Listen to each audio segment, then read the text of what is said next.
Bonjour mes chers poissons, je vous remercie de me retrouver pour ce taroscope de décembre, le dernier de l'année. Alors je vous invite à ne pas décrocher quand j'ai complètement terminé la lecture des cartes, puisqu'il y a un concours assez différent de ce que j'ai fait pour par le passé jusqu'à présent sur YouTube ou sur Facebook qui vous est présenté. Je vais pouvoir vous offrir en effet des jeux de cartes. On verra ça donc à la fin de l'horoscope. C'est dans le cadre d'un partenariat avec Alliance Magique, mais je vous en parlerai plus en détail tout à l'heure. Mais je suis très contente de vous offrir ces jeux parce qu'il n'y en a pas qu'un, il y en aura plusieurs. Donc revenons aux énergies du mois de décembre. Alors, il semblerait qu'il y a un projet que vous caressez de loin, une relation, une situation qui est encore à ses prémices, quelque chose qui n'est peut-être pas encore arrivé à maturité, ou en tout cas au mois de décembre, qui n'aura pas encore mûri suffisamment pour voir le jour et éclore, que vous pourriez vous retrouver même dans une période d'entre-deux, où il va falloir être un peu patiente, sans pour autant attendre que ça se passe, puisque on a le 5 de bâton dans les aspects positifs qui sont les bâtons des cartes d'action très concrètes et qui est une carte assez combative. Le 5 de bâton, c'est le succès. C'est une abondance, c'est un mieux-être, c'est une amélioration des choses, mais à condition qu'on ait fait tout ce qui était en notre pouvoir. Donc, il n'est pas question au cours du mois de décembre de se reposer sur ses lauriers, comme on dit. C'est-à-dire que même si le projet ne peut pas encore voir le jour au mois de décembre, même si la situation s'est pas encore goupillée de sorte à que vous puissiez vous lancer, même si ça vous semble être encore un peu prématuré, ou même si on vous oppose que c'est pas encore le moment, hein, on voit ça avec le battleur, continuez à entretenir le projet, l'envie, le désir que vous avez, qui peut pour un moment être encore un peu de l'ordre du rêve, vous vous dirigez bon gré mal gré vers la concrétisation de la situation. C'est vrai que la carte du 6 d'épée dans la direction que prennent les choses va nous parler d'une période d'intervalle où on se rapproche de nos objectifs, celui d'un nouveau boulot, d'un nouveau projet, d'une nouvelle relation ou d'une nouvelle forme de connecté à quelqu'un. Vous n'allez pas voir ce projet-là en décembre émerger, mais il y a bonne chance pour que ce soit dès janvier, à la condition, le 5 de bâton, que vous ne vous laissiez pas abattre par l'entre-deux, le faux départ que pourrait mettre en lumière le battleur et le 6 d'épée. Votre combativité, même dans un cadre d'ailleurs compétitif, hein, il peut avoir un côté un peu rivalité avec le 5 de bâton, même dans ce cadre-là, faites tout ce que vous pouvez pour faire avancer les choses. Il y a de l'adversité avec le 5 de bâton, mais il y a l'idée qu'on a les ressources, la gnaque, pour ne pas se laisser démonter par les événements. Donc, c'est par exemple, vous visez quelqu'un qui est déjà très apprécié. Vous sentez bien que cette personne, il y a beaucoup de gens qui veulent collaborer avec eux ou avec elle, ou cette personne, il y a beaucoup de gens qui souhaitent en faire aussi leur partenaire de vie ou qui veulent la séduire ou etc. Même dans ce cadre-là, tentez tout de même votre chance. Soyez sûr d'avoir fait ce qui est en votre pouvoir, parce que même s'il y a de la rivalité ou d'autres personnes qui pourraient, même par exemple un appel d'offres, hein, aussi bête que ça, on va prendre les choses super basiquement sur le plan professionnel, allez-y. Parce que même dans la compétition, même si vous n'obtenez pas tout de suite ce que vous voulez, ça portera ses fruits plus tard. Dans un cadre après plus relationnel, vous pouvez être avec quelqu'un qui est un peu poker face, le battleur dans les obstacles, quelqu'un qui vous jette de la poudre aux yeux, met un écran de fumée, vous donne pas les choses, vous teste en fait. Hein, avec le battleur. Là, pareil, si vous êtes face à quelqu'un qui essaye de vous intimider ou qui essaye de s'imposer comme ça en vous marchant sur les pieds, le 5 de bâton, c'est pas je dis rien, j'attends, peut-être qu'il finira ou elle finira par se fatiguer. Non, non, c'est l'idée on vous teste, c'est le moment justement de dire ah non, non, ça avec moi ça passe pas. Je connais ces tentatives, je connais ta manière de mentir, vous voyez un petit peu, ou je connais ces projets-là qui sont branlants. Bref, donc le 5 de bâton, on n'hésite pas à imposer sa volonté et à clairement taper du poing sur la table si besoin est. C'est pas la seule attitude que la carte du 5 de bâton encourage. Elle encourage surtout de la pugnacité et de la combativité, mais elle peut rentrer dans, si on essaye de nous mettre des bâtons dans les roues, on va pas non plus se laisser faire. Avec le battleur dans les obstacles, on pourrait effectivement avoir quelqu'un de plus jeune que nous, qui est pas complètement sincère, et on le sent. Et on va voir que le tirage va vous dire d'écouter vos intuitions.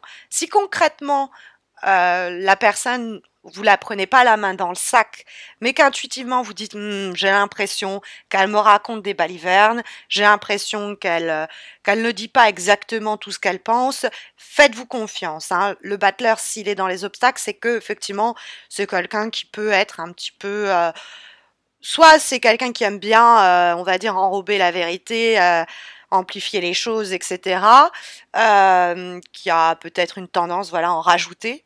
Ça peut être quelqu'un qui omet certains éléments pour nous induire en erreur ou quoi, qui peut nous ralentir d'ailleurs dans nos projets, c'est éventuellement possible. Ça peut être quelqu'un de timide, ça peut être quelqu'un qui a du mal à s'exprimer aussi, et du coup, il va falloir essayer un petit peu lui sortir les vers du nez.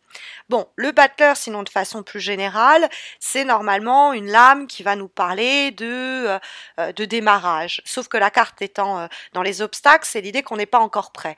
On a les deniers, les coupes, les épées et les bâtons qui sont représentés dans le cadre de la carte du battleur. Il a tout sur la table et ça va être les qualités, les données matérielles, les circonstances, tout ce dont il a besoin qui vont lui permettre de lancer cette relation, lancer ce projet, etc. Sauf que là, la carte est à l'envers, donc soit est à l'envers, est dans les obstacles, donc soit c'est prématuré, c'est-à-dire qu'on n'a pas encore toutes les cartes en main et qu'il faut, bah voilà, attendre ce moment d'intervalle, mais pour autant, c'est pas l'idée de baisser les bras et de jeter l'éponge, hein, on reste combatif, c'est juste une période d'entre-deux où les rêves et les désirs qu'on a ne peuvent pas encore prendre forme, mais c'est encore un peu confus, ça demande à justement un peu plus se structurer, on va dire, mais ça va quand même, on le verra, pouvoir se réaliser. Il y a peut-être quelqu'un qui se montre aussi immature, hein, je vous parlais d'une personnalité qui peut être quelque fois sur le plan du boulot, quelqu'un qui est arriviste, et donc c'est pour ça qu'il faut ouvrir l'œil et pas prendre pour argent comptant tout ce qu'on nous dit. Hein.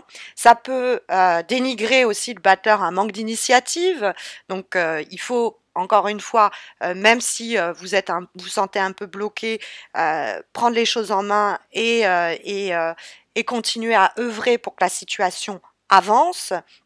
Parce que le battleur, c'est un accord qui aura lieu, mais qui va tarder à se concrétiser. C'est une rencontre qui démarre peut-être pas sur les meilleures bases, mais on va faire évoluer les choses. Il y a une possibilité de faire avancer la situation parce que on a le valet de denier en vibration qui nous parle d'un potentiel un petit peu comme le battleur, mais qui est encore un peu étouffé, qui demande encore à être nourri pour se développer. Et le 6 d'épée, il amène à ce développement-là. Mais bon, déjà, il nous dit avec le battleur de se méfier sur un aspect matériel des gens qui nous approchent. Bon, parce que ça peut être avec le battleur, quelqu'un à qui on a fait confiance à tort, qui par son insouciance, son manque de considération, peut nous mettre pendant une période un peu dans une situation difficile, mais de laquelle on va, en se battant, s'éloigner. Vous pourriez avoir l'impression que votre projet n'est pas apprécié, ça pourrait vous miner, vous stresser, vous pourriez avoir une période de découragement, hein, mais avec ce battleur qui voit pas le jour, mais le valet de denier va nous encourager à nous dire, bon, il y a une forme d'ennui, il y a une forme de ras-le-bol, on voudrait que ça bouge, on rêve à d'autres projets, on rêve à d'autres relations. Bah, le valet de denier nous dit, on va utiliser ces rêves pour, avec l'élan de créativité qui fonde ces projets, ces désirs, bah, atteindre de nouveaux objectifs, de nouvelles perspectives d'avenir. Hein. C'est une carte normalement qui invite à la croissance. Hein. Ça peut nous parler d'ailleurs quelquefois de faire l'acquisition de nouveaux savoirs, de nouvelles connaissances, de nouvelles aptitudes qui vont nous permettre de réaliser les désirs qui sont les nôtres. On va être plus focus sur concrètement comment je fais pour qu'on avance ensemble avec une structure, avec une personne, ou pour que je fasse avancer ce projet que je voudrais déjà voir faire naître, mais il faut que je prenne un petit peu sur moi. 6 d'épée, on est encore dans une période de transition. On peut ressentir à un moment donné un sentiment de stagnation. On voudrait que concrètement ça prenne forme, on s'engage plus officiellement dans ce projet, dans cette relation, et ça commence un peu à nous lasser ou à nous décourager, je vous le disais déjà, nous déprimer. Mais le 6 d'épée nous dit, même si la situation est difficile, on va se battre, on va prendre des résolutions importantes pour y mettre fin, pour laisser tout ça derrière, pour amener au changement, au mouvement qui va nous amener vers un meilleur horizon pour mieux contrôler la situation. On va sortir de cette routine-là et les choses vont de la sorte tourner au mieux, en tout cas en notre faveur. Mais il y a encore cette période d'entre-deux, hein, où on se distance de quelque chose, mais pour mieux se rapprocher de nos projets et de nos envies. On n'atteint pas encore la berge en décembre, mais on s'en rapproche. Donc, ne baissez pas les bras. Il y a de belles surprises qui vous attendent peut-être dès janvier. On va avoir comme avant-dernière énergie, puisqu'on aura 3 cartes pour terminer l'année, en plus de ces 4 cartes du tarot de Marseille. Et la première d'entre elles, c'est une lame issue d'un nouveau jeu divinatoire, Umrazai. C'est un des jeux que vous allez pouvoir gagner. Je vous en parle dans quelques instants. Alors, cette carte nous parle donc vacuité et intuition. Il s'agit en fait de la carte de la papesse du tarot de Marseille, puisque le jeu Umrazai a aussi recours, pas que, mais également à des lames du tarot de Marseille. C'est une carte qui nous parle de cultiver notre intuition. Donc ça, c'est pour ça que je vous disais, si vous ne le sentez pas, si vous ne sentez pas quelqu'un, si vous sentez qu'on joue pas franc jeu, votre sensibilité, normalement, on dit juste. Hein. C'est une carte où les choses mûrissent, la carte de la papesse. C'est une période de gestation. C'est une période où on laisse les choses arriver et affleurir à la surface et arriver à maturité.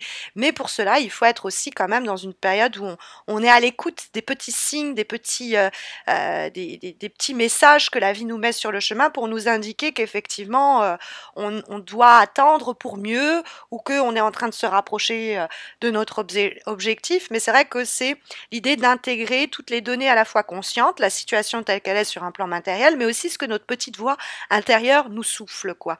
Il faut s'écouter et il faut peut-être même développer ces perceptions-là d'ordre sensible sans les mettre en opposition à celles logiques. Hein. Elles doivent se compléter l'une l'autre pour nous indiquer le bon chemin. Les choses s'organisent et notre intuition nous guide là-dedans. Il y a une clé importante qui va vous être apportée en décembre, vous rassurer sur le fait que vous avez bien fait, que vous faites bien de continuer à croire en cette histoire, à croire en cette situation, à croire en ce projet. Il y a quelque chose qui va être comme un feu vert qui va vous dire allez-y, mais il y a encore cette idée de quelque chose qui mûrit, qui est encore en train de croître.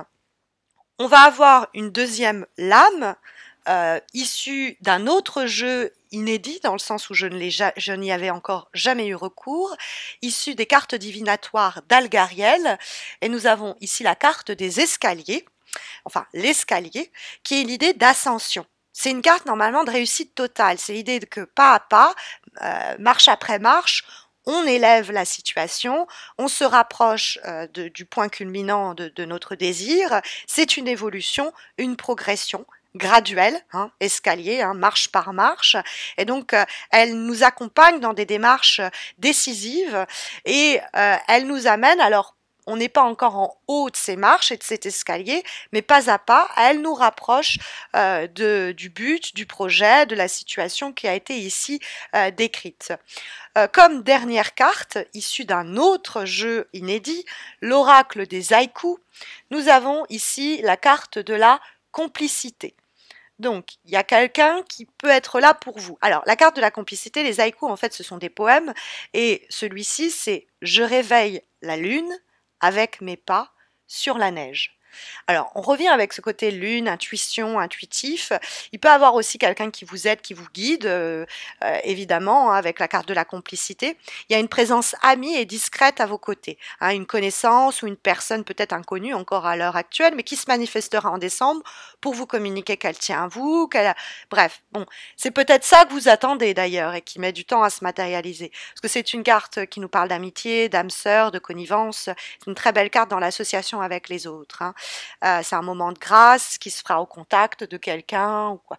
Mais c'est peut-être justement de ça qu'on essaye de se rapprocher tout simplement au cours du mois de décembre.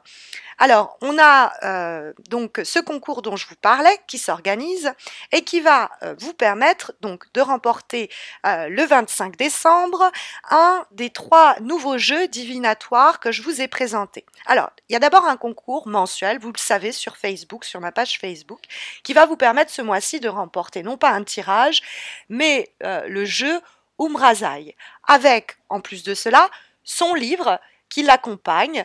Et donc, ça vous est offert en partenariat avec la maison d'édition Alliance Magique qui vous enverra ça à votre domicile. Donc, pour recevoir le livre et le jeu, vous avez le concours sur Facebook que je vous invite à suivre. Il est très simple, vous verrez. Donc le concours, alors, ma page Facebook, vous avez le lien en descriptif de cette vidéo de ma page Facebook. N'hésitez pas à vous y reporter pour y participer.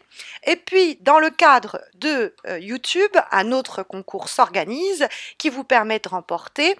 Alors, d'abord, l'oracle des haïkus. Hein, une personne remportera celui-ci. Mais vous pouvez aussi remporter, toujours sur YouTube, les cartes divinatoires d'Algariel avec l'ouvrage qui explique le message de chacune des cartes qui l'accompagne. Pareil, ça vous sera envoyé dans votre petite boîte aux lettres. Et donc, pour participer à ce concours, il vous suffit de vous reporter à la vidéo du concours. Vous avez en haut de cette vidéo un petit i d'information sur lequel je vous invite à cliquer et qui va vous permettre de voir le lien de la vidéo où je vous explique les modalités et à partir duquel vous pouvez procéder au concours, donc qui vous permet de remporter un des 2 jeux divinatoires en question. Et puis, vous avez le 3e jeu et son ouvrage qui est à remporter sur YouTube. Donc, je suis très contente que Alliance Magique me permette de vous offrir quelque chose de matériel en plus des tirages que je vous offre tous les mois. Pour Noël, en plus, c'est très beau. Symboliquement, je suis vraiment contente. J'espère que vous le serez tout autant.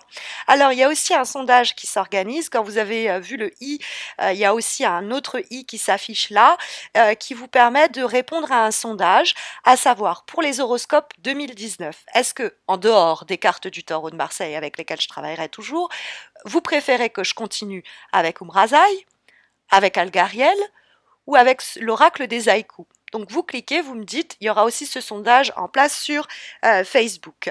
Et puis, bah écoutez, je vous retrouve à la période des fêtes, quoi, grosso modo, pour vous donner le nom des gagnants du concours et puis pour mettre à disposition de ceux qui le voudront les taroscopes de janvier. N'hésitez pas à vous abonner à ma chaîne, vous avez un lien, une petite vidéo là, une petite photo qui s'affiche, cliquez dessus, ça vous amènera en plus sur ma page d'accueil où il y a aussi la vidéo du concours. Et puis, vous avez aussi le lien de la vidéo du concours qui s'affiche ici. Je vous souhaite à tous et à toutes de très belles fêtes de fin d'année et je vous retrouve à cette période-là. Prenez soin de vous.